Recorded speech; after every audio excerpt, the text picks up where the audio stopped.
All right, our diamond expert, Jim Bowden, of course, checking in. And Jim, we saw how it played out there for Team USA. We saw the scoring in the first 6 innings. That wasn't a problem for them, leading to that 14-2 W over Cuba. But how impressed were you about their bats? That's something we've talked about when this first started, but mainly Trey Turner and how he's played over the past couple of days. Yeah, I've been really impressed, Brady. You know, it was funny, before the game, I was talking on the field with USA manager Mark DeRosa, and I said, Mark, what's it like to have a $300 million 9-hole hitter? And he just kind of laughed because, of course, Trey had hit the grand slam home run in the 7th inning on Saturday's game to propel the USA past Venezuela. But that's how good this lineup is. And at the beginning of the Classic, they were getting the production at the top of the lineup. It was Mike Trout and Paul Goldschmidt and Mookie Betts that was carrying this team. But in that first round, they really weren't getting production at the bottom of the lineup. But what we're seeing now is they're getting production up and down the lineup. You showed the video of Goldschmidt hitting his homer. Cedric Mullins hit a homer in this game. Mookie Betts had 3 hits. Kyle Schwarber walked 3 times. So, look, this lineup is locked in. I think it was a good tune-up game against Cuba. But the other big part of that game last night, Brandon, was the fact they only had to use 3 pitchers. Adam Wainwright, Miles Michaelis, and Aaron Loup, who pitched the last inning.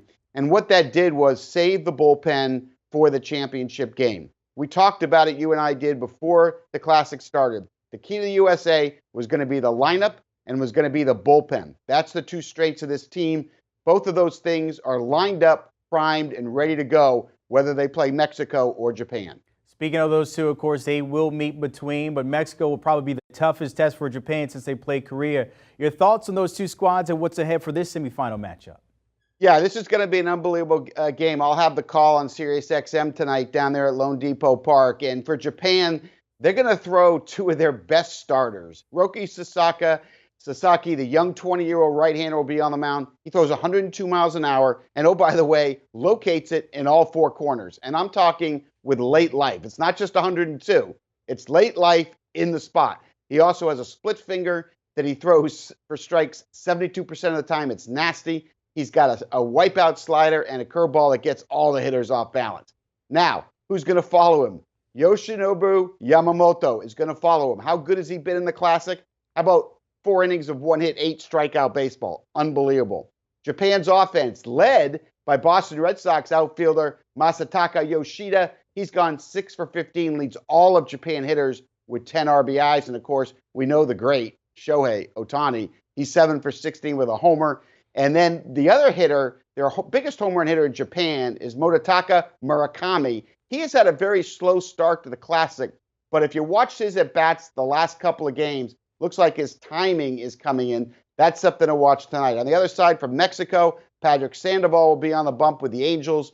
Remember, last year, ERA under 3 with 27 starts for the Los Angeles Angels.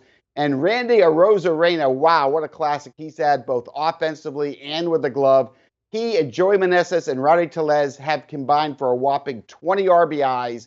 Look, Japan's the heavy favorite tonight, Brandon, but I'm telling you, Mexico's a sleeper. They have the ability to upset them. Should be a great game. Mexico coming in 2-1 there, as you mentioned, against the favorite in Japan there. All right, of course, we can't have the Classic without a few injuries. We got to talk about that Astro star. Jose Altuve suffered a fractured thumb during Saturday's game against USA.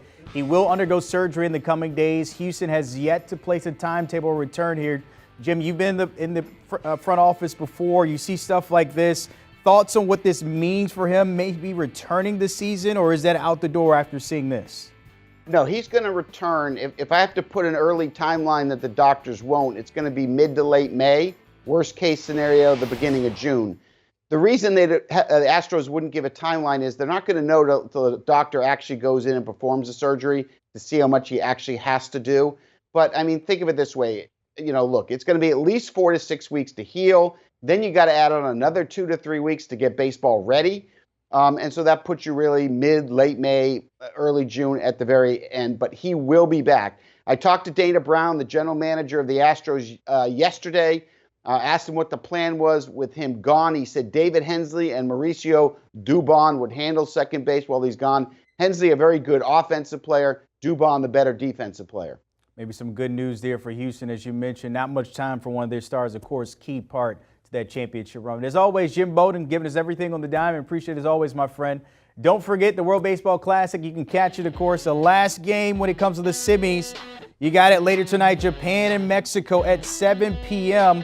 The winner will play who? Team USA, looking for back-to-back titles. Of course, keep it locked in your local listings there on worldbaseballclassic.com. Do you want a sports network that delivers everything that matters about the game? The highlights, the picks, the instant analysis, no yelling, no fake debates, no politics.